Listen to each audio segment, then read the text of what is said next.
There is one truth that many people were never clearly taught. Your brain was not designed to make you happy. It was designed to keep you alive.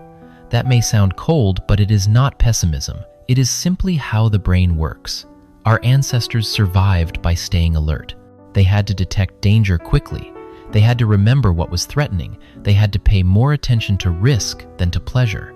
A person who paid too much attention to a beautiful sky could die. But a person who noticed movement in the bushes right away could live one more day.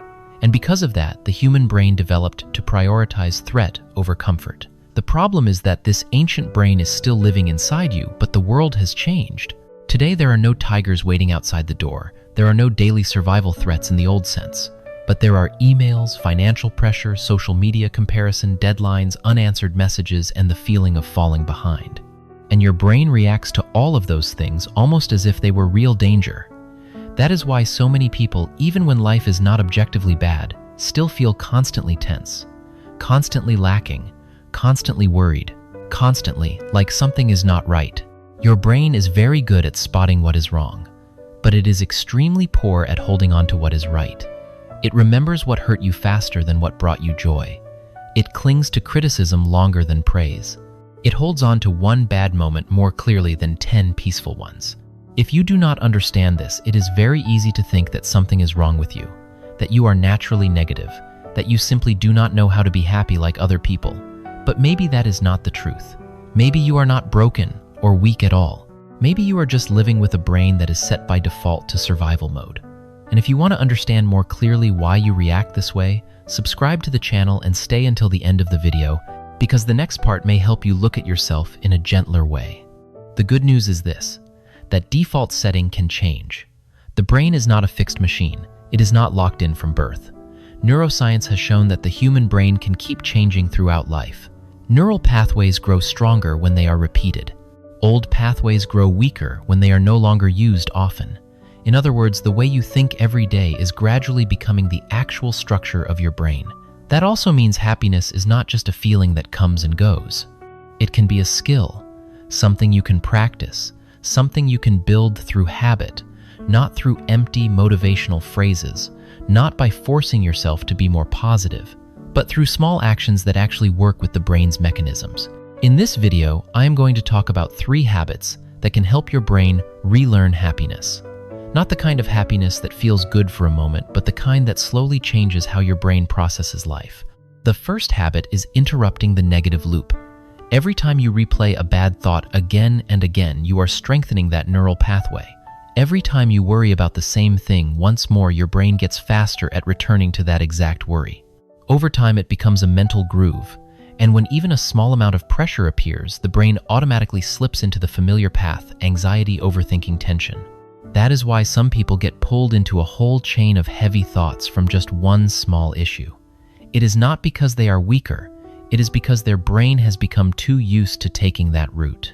The way to stop it is not to argue with the negative thought.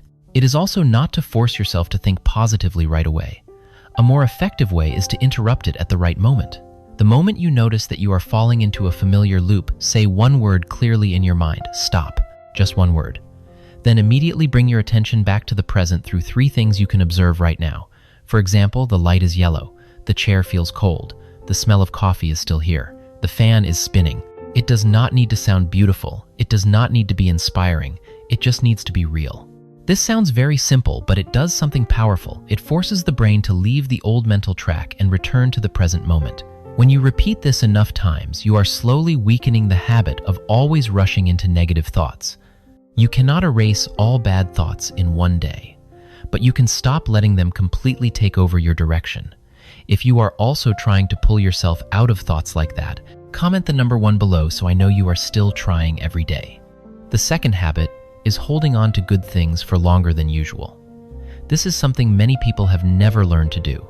Something good happens, and they smile for a few seconds and move on. A compliment comes and they brush it aside. A peaceful moment appears and they do not stay with it. But when something unpleasant happens, they remember it clearly. They replay it. They cling to it. They carry it with them all day. That is exactly the brain's negativity bias. Bad things get recorded quickly. Good things slip away very easily. In other words, it is not that your life has no good things in it. It is that your brain does not hold them long enough for them to become part of you. So the second habit is this: when something good happens, even something very small, stay with it for at least 20 to 30 seconds. A sip of cool water when you are tired, a message that warms your heart, a pleasant breeze, a moment of finishing a task, a feeling of relief, a beautiful sunset. Do not let it pass by as quickly as usual. Pause, stay there, feel it more fully. Give it enough time to touch your brain and your body. You can ask yourself, where do I feel this in my body? In my chest, my shoulders, my face, my breathing? The good moment is still just as small as before, but this time your brain starts recording it. And that is when something good is no longer just something happening outside of you. It begins to become something that stays within you. If you notice, many people live surrounded by many things that are still okay, yet they only remember what is not okay. If you have been like that too, comment the number 8 below, because maybe you were never naturally pessimistic. Maybe your brain just became too used to holding on to the bad and overlooking the good. The third habit may sound the lightest, but it is very powerful. Play with intention. Before going further, ask yourself honestly, when was the last time you did something simply because it was fun? Not to make money, not to become better, not for self-improvement, not to be productive, just because you enjoyed it. For many adults, the answer is a long time ago, a very long time ago. As we grow older, we begin to treat joy as something secondary, a reward, something that has to wait until everything else is done. But the truth is, the work is never completely done. And if you keep waiting until you are fully free, before allowing yourself joy, many people will go through life without truly playing again. The problem is that the brain does not only need rest, it also needs play. And play here does not mean childishness. It means doing something simply for the joy of doing it. Drawing, cooking something unusual, playing an instrument badly is fine too. Gardening, running without a goal, reading fiction, organizing things, making something by hand, anything that makes you feel a little more alive. When you truly play, many parts of the brain become active at the same time. The areas connected to creativity, emotional regulation, connection, memory, and mental flexibility. The brain does not become lazy when it plays. On the contrary, it functions in a very healthy way. And there is something even more important: when adults go too long without play, life gradually starts to feel heavier, and they do not understand why. Everything becomes rigid. Reality stays the same, but the feeling of living inside it becomes drier, less natural, less spontaneously joyful, not because life is always bad, but because the brain has lost a very important source of nourishment. Some people do not lack achievement, yet they still feel empty. They do not lack things to do, yet they still lack the feeling of wanting to live.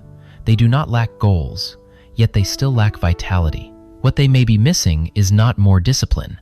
It may be more purposeless joy. So this week, try giving yourself 30 minutes for an activity you used to enjoy, but have forgotten for a long time. Do not do it to prove anything. Do not do it to get good at it. Just do it to feel that you still have some aliveness in you. Those 30 minutes are not wasted at all. That is when you are giving your brain a kind of stimulation it truly needs in order to soften, lighten, and become flexible again. And sometimes, happiness does not begin with a big life change. It begins when your brain stops being trapped in survival mode all the time. So let's look again at these 3 habits in the simplest way. First, interrupt the negative loop before it pulls you too far. Second, keep the good around a little longer so your brain can truly register it. Third, return to play a little as a human being and not just as a machine built for work. These 3 things will not make life instantly easy, but they teach your brain a different way to live. They teach it that danger is not always present. They teach it that the present moment still contains things that are safe, comforting, and worth keeping. They teach it that joy is not a luxury, and when you repeat them long enough, you will not just have more moments of happiness. You will gradually build a brain that knows how to return to happiness more easily. If you want to start practicing these 3 habits today, comment the number 9 below. I want to know how many people are ready to teach their brain how to live more lightly. Thank you for staying until the end of the video. If this content was helpful, please like and subscribe so I can continue sharing more videos about psychology, the brain, and how to live more peacefully each day. See you in the next video.